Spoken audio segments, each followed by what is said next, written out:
Hello বন্ধুরা, welcome back to my channel, welcome back to Holly Bolly Tolly. আমি ভাস্কর। তো আজকে একটা নতুন একটা টপিক নিয়ে তোমাদের কাছে আলোচনা করব, যেটা সম্প্রতি ঘটে গেছে। একটা রিয়েলিটি শো, যেটা হচ্ছে কন বানেগা করোড়পতি, যেখানে অমিতাভ বচ্চন হোস্ট করেন। তোমরা সবাই জানো, আমরা সবাই জানি। তো সম্প্রতি একটা ভিডিও ভাইরাল হয়েছে, যেখানে একটা 10 বছরের বাচ্চা কেবিসিতে এসে একটা আম, অমিতাভ বচ্চনের সাথে একটা খারাপ একটা অ্যাটিটিউড দেখিয়েছে। সেই নিয়ে অনেক কথা, অনেক অনেক কিছু ভাইরাল হচ্ছে ভিডিওটা। সেখানে অনেকে তার ক্ষোভ উগড়ে দিয়েছেন যে তাদের বাবা মা তার ছেলেটাকে ভালো শিক্ষা দেয়নি, যে এরকম একটা বড় স্টারের সাথে কীভাবে কথা বলতে হয়, কীভাবে ব্যবহার করতে হয়। তো সেই নিয়ে আজকে একটু আলোচনা করব। তো আমি কথা বলবো রিসেন্টলি কন বানেগা করোড়পতিতে একটা 10 বছরের বাচ্চা ক্লাস 5-এ পড়ে, যার নাম হচ্ছে ঈশিত ভাট, যিনি যিনি গুজরাটের একজন বাসিন্দা। তো তিনি এসেছিলেন। তো সেখানে তার মা বাবা উপস্থিত ছিল। তো সেখানে যখন হট সিটে তাকে চান্স পেলো, যখন হট সিটে তাকে বসানো হলো, তখন থেকে প্রথমে তো নর্মালি সব কিছু ঠিকঠাকই ছিল, কথা বলছিল।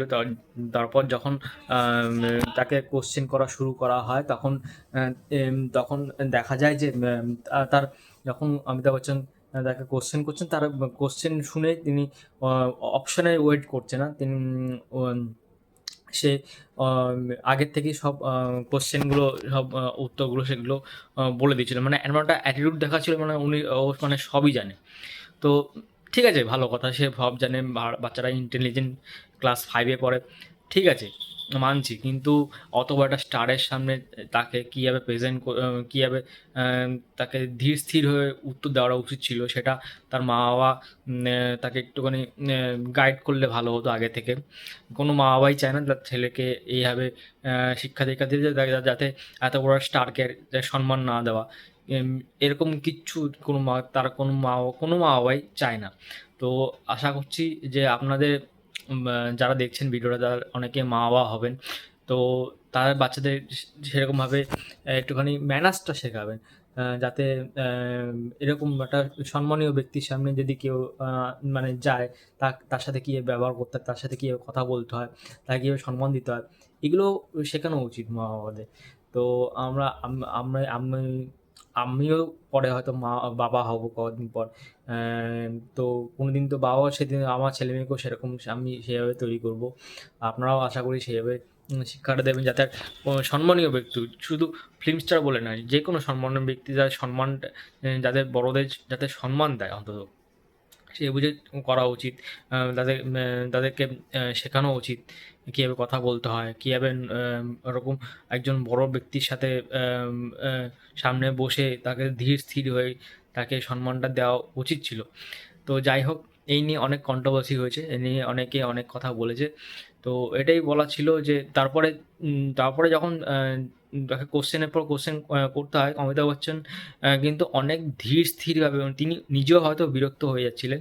তিনি ধীর স্থিরভাবে সব কিছু সামলাচ্ছিলেন, সব কিছু নিজের মাথা ঠান্ডা রেখে সব কিছু মানে ব্যাপারটাকে সামাল দিয়েছেন।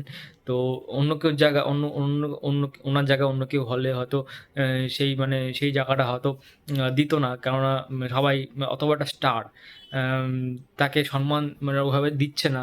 তো তো স্বাভাবিক সে রাগ তো করবেই। তো যাই হোক, তিনি ব্যাপারটাকে এত সুন্দরভাবে মানে হ্যান্ডেল করেছেন। এইজন্য তিনি অত বড় স্টার। এইজন্য তিনি অমিতাভ বচ্চন, মানে ইন্ডিয়ার সবথেকে বড় নাম্বার 1 স্টার। তো এই হচ্ছে ব্যাপার। এই হচ্ছে একটা কন্ট্রোভার্সি নিয়ে তোমাদের আলোচনা করলাম। হুম। তো এটা ব্যাপারটা হচ্ছে, এটা কি শুধু মানে টিআরপির জন্য একটা স্ক্রিপ্টেড ছিল, নাকি এটাকে সত্যি এরকম কিছু ঘটনা হয়েছে, সেটা এখনো বোঝা যাচ্ছে না। যদি স্ক্রিপ্টেড হয় তাহলে তো কিছু বলার নেই, এটা টিআরপির জন্য এগুলো করেছে।